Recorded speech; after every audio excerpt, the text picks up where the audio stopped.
Podcast. Halo Sobat Mantap yang baik budi dan baik hatinya. Selamat datang kembali di Mantap Punya, yang akan menemani sobat semua di kala santuy maupun di kala yang tidak santuy. Nah, alur film kali ini akan berkisah tentang kehidupan bumi yang begitu sekarat. Bencana alam akibat badai matahari menyisakan dua manusia yang tersisa hidup. Apakah manusia di bumi pada film ini akan punah atau bisa kembali berkembang biak untuk memulai kembali peradaban seperti semula? Inilah Second Origin. Berlatar di Catalunya, Spanyol, berita tentang datangnya badai matahari telah membuat banyak orang menjadi khawatir. Fenomena yang diramalkan bakal berlangsung dalam waktu dekat itu ternyata berbeda dengan badai matahari yang pernah terjadi sebelum-sebelumnya. Di mana kali ini badai matahari yang sangat dahsyat berpotensi merusak tanaman kehidupan di bumi dan seisinya. Saking hebatnya, sejumlah satelit yang mengudara mengitari bumi pun dilaporkan telah rusak akibat radiasi dari badai matahari yang akan muncul. Kondisi inilah yang membuat saluran komunikasi menjadi sulit dilakukan di sana. Namun ternyata berita yang menghebohkan itu tak selalu diartikan sama oleh semua orang. Beberapa di antaranya bahkan meyakini jika fenomena yang akan terjadi nanti bukanlah badai matahari biasa, melainkan kedatangan dari makhluk luar angkasa yang mungkin saja akan merusak kehidupan di bumi. Pemikiran itulah yang agaknya telah diyakini oleh beberapa orang, termasuk oleh orang-orang yang ada di sekitar Didak. Bocah laki-laki yang masih polos itu hanya bisa terdiam mendengar pendapat orang yang berseberangan dengan apa yang disampaikan oleh berita di radio. Lain halnya dengan Alba, gadis desa yang tinggal ratusan kilometer dari Barcelona itu hanya bisa menantikan kebenaran dari berita yang telah didengarnya. Meski tak sepenuhnya percaya pada berita tersebut, namun Alba yang notabene hanyalah gadis kampung mencoba untuk tetap menjalani rutinitasnya seperti biasa. Ia yang terbiasa membuat vlog tentang kehidupannya di desa, kali ini ingin membuat konten yang berbeda dari sebelumnya. Di mana dalam konten tersebut dirinya ingin mengabadikan kegiatan yang dilakukan oleh sang ayah saat bekerja. Terlebih lagi, sang ayah juga diketahui tengah menjalani studi tentang perubahan iklim yang sangat sesuai dengan kondisi bumi saat ini. Nah, di sebuah goa tempat penelitian ayahnya, Alba mulai merekam kegiatan dilakukan oleh pria tersebut. Menariknya, meski Alba tak begitu peduli dengan risiko kehancuran bumi yang akan terjadi akibat badai matahari, ia tetap meminta nasihat pada sang ayah seandainya itu adalah akhir dari peradaban manusia di bumi. Dengan sangat bijak, ayah Alba menuturkan bahwa seandainya manusia berlaku baik pada bumi selama ini, maka bukan tidak mungkin bila bumi pun akan memberikan timbal balik yang sama pada kehidupan manusia. Look after nature. Nature will look after you. Beautiful. Usai melalui waktunya yang membosankan di dalam goa, Alba lalu beranjak meninggalkan sang ayah dan mendatangi pasar tempatnya berbelanja seperti biasa. Dalam kesehariannya, Alba ternyata tidak hanya mengisi waktunya dengan membuat video blog saja. Ia juga diketahui merupakan seorang guru yang kebetulan juga mengajar bahasa Inggris untuk Didak. Ibu Didak yang juga merupakan penjual di pasar sempat menjalani obrolan dengan Alba terkait perkembangan bahasa Inggris anaknya. Namun hal itu tak berlangsung lama. Karena kemudian datang beberapa remaja laki-laki lainnya yang mengolok-olok Didak dengan rasis. Nampaknya perlakuan rasis masih kerap terjadi di antara kalangan remaja di sana cuy. Terlebih Didak juga terlahir di keluarga kulit hitam yang membuat ia kerap kali dibully oleh yang lainnya. Di rumahnya, Alba yang saat itu baru saja tiba malah mendapati sang ayah yang tengah bersiap pergi ke Barcelona. Meski terasa berat bagi Alba, namun ayahnya menghibur dengan mengatakan jika dirinya akan kembali pulang esok hari. Dalam momen tersebut, turut terdengar juga sayup-sayup siaran radio yang melaporkan tentang ancaman musnahnya ekosistem lebah di California.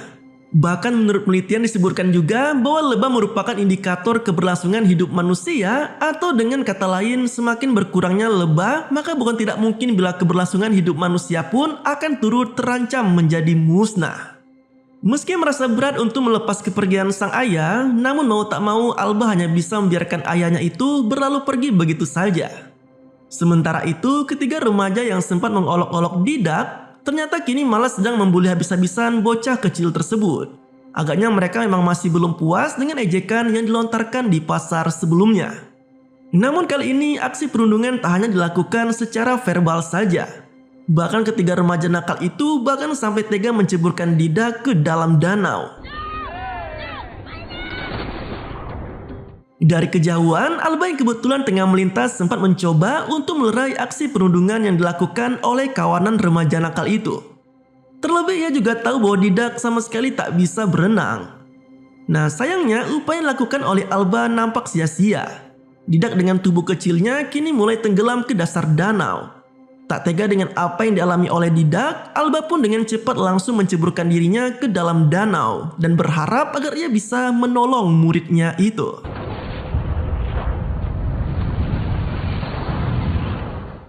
Dengan sekuat tenaga, Alba berusaha menyelam sedalam mungkin untuk meraih tubuh Didak. Bersama dengan kilatan petir yang terus menyambar di atas permukaan, pemandangan bawah air kini tak lagi gelap seperti biasanya.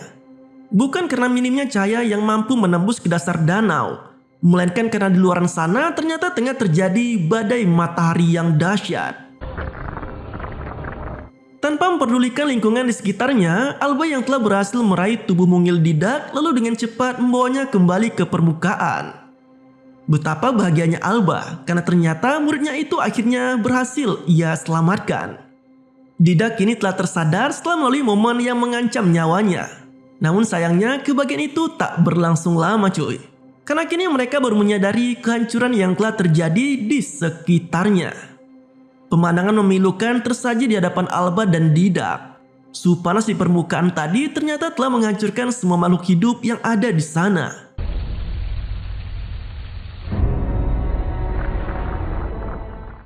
Kendaraan yang ada di jalanan pun hancur bersama dengan mayat penumpang yang telah hangus akibat fenomena alam tadi.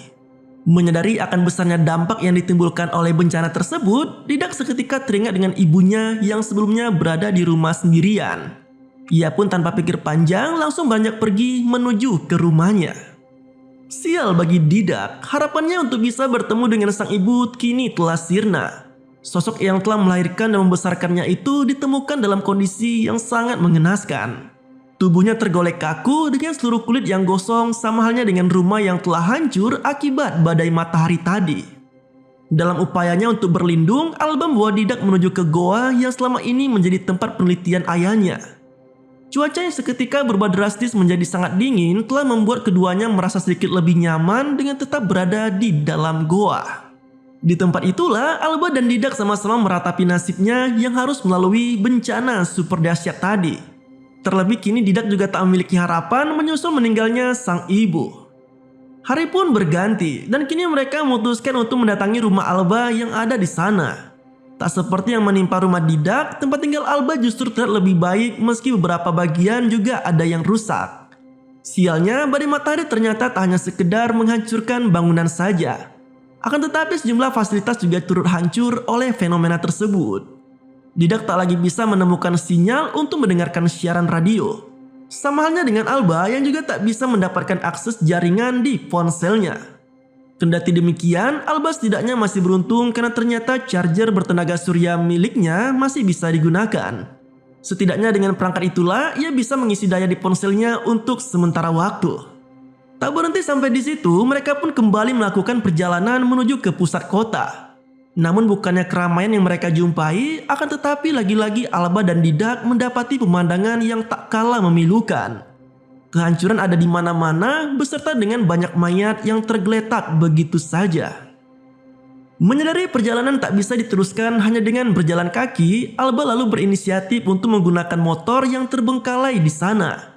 Namun alih-alih membantu gurunya dengan mendorong motor tersebut, Didak malah tak sengaja membuat Alba menjadi terjatuh. Alhasil gadis itu pun mendapat luka goresan besi di perutnya. Tanpa mereka sadari, luka akibat terjatuh tadi ternyata bukan sekedar luka gores yang bisa dengan cepat pulih dengan sendirinya. Didak yang tak tega melihat kondisi Alba lantas memberinya kompres sebagaimana yang biasa dilakukan oleh mendiang ibunya. Bahkan bocah kecil itu sampai berjanji akan melakukan apa saja agar Alba bisa kembali pulih. Menyadari adanya luka infeksi di perutnya, Alba lalu terlintas akan obat antibiotik yang diyakininya bisa menyembuhkan penyakit tersebut. Mendengar pengakuan itu, Didak yang tak ingin hal buruk menimpa Alba lalu tanpa pikir panjang langsung berlari menuju ke kota dengan harapan agar ia bisa pulang dengan membawa antibiotik untuk gurunya itu.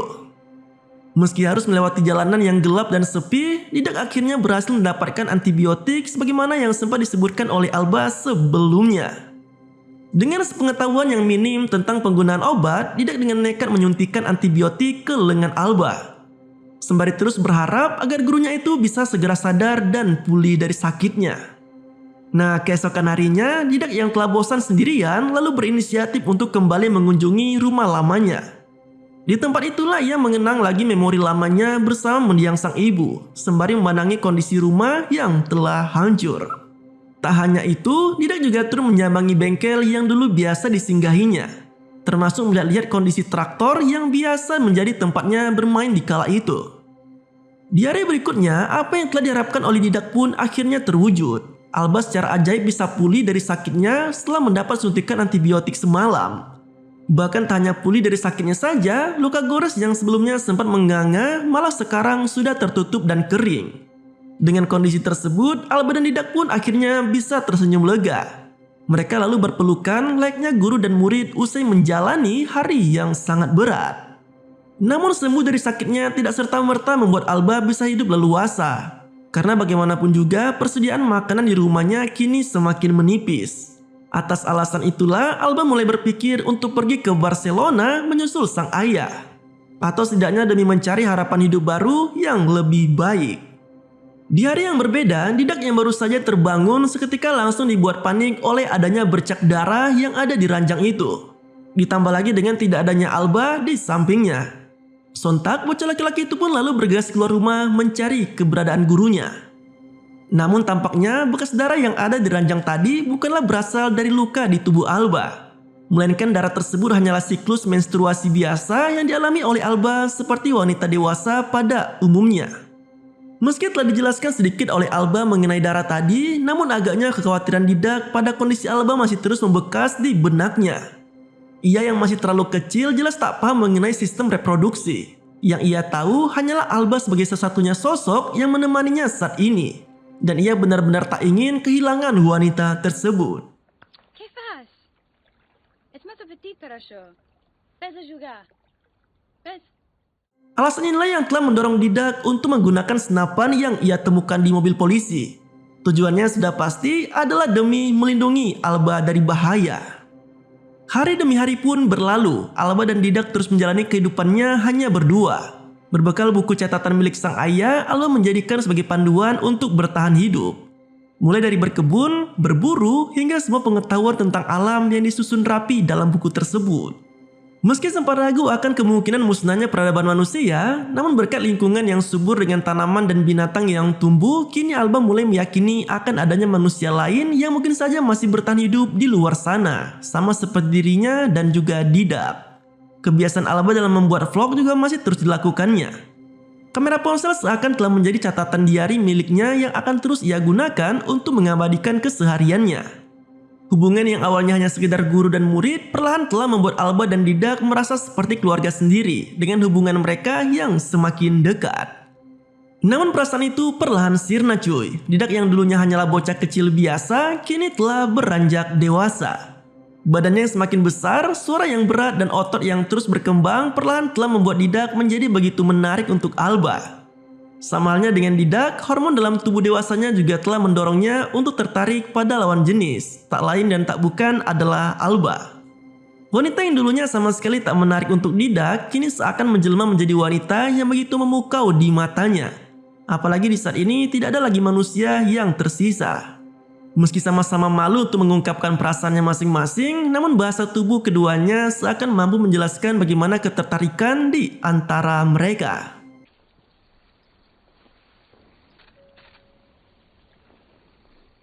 Nah, di suatu malam, hujan disertai badai membuat suasana di sekitar rumah Alba menjadi mencekam. Kondisi itulah yang membuat kebun mereka menjadi rusak dan tak ada lagi tanaman yang bisa diharapkan. Alih-alih ingin mencari kehidupan yang lebih baik, Didak akhirnya nekat mengoperasikan traktor dari bengkel masa kecilnya. Dengan traktor itulah, ia lalu mengajak Alba untuk berpetualang dan mencari tempat singgah yang baru.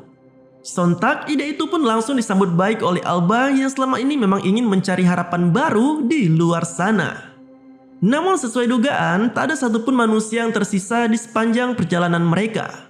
Barcelona saat ini hanya menjadi kota tertinggal, menyisakan bangunan-bangunan yang telah hancur, kendaraan yang terbengkalai, serta sisa-sisa mayat manusia yang tinggal tulang belulang.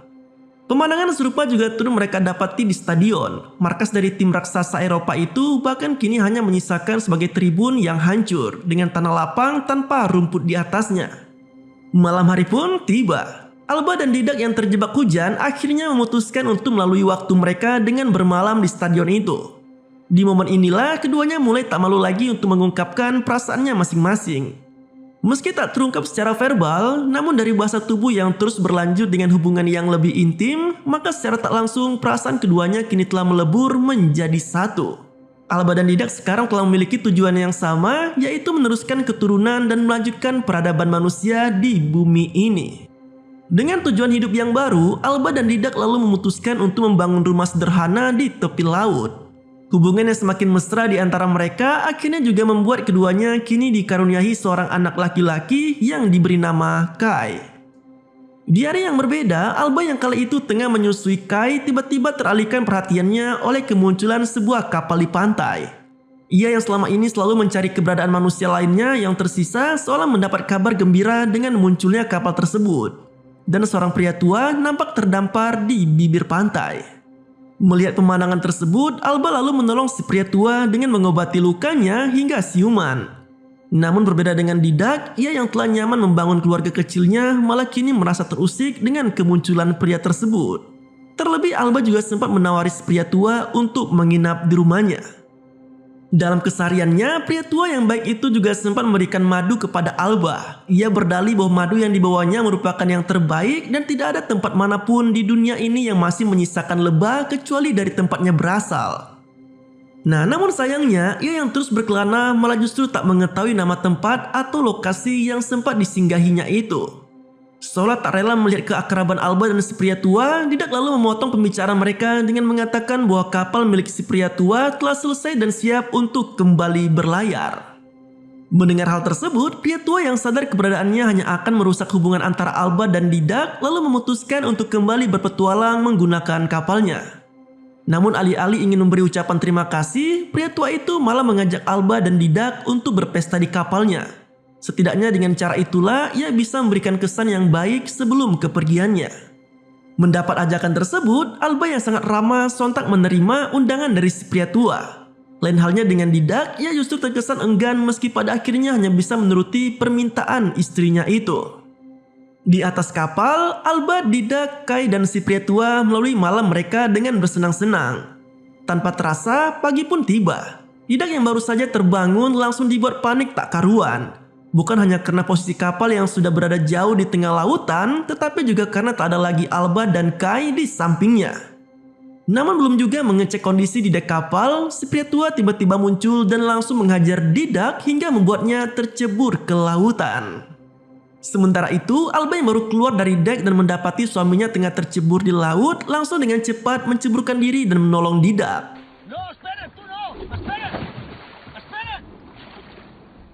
Entah apa yang ada di benak si pria tua itu. Ia yang agaknya telah merencanakan aksi jahat itu malah kini meninggalkan Alba dan Didak di tengah laut lepas.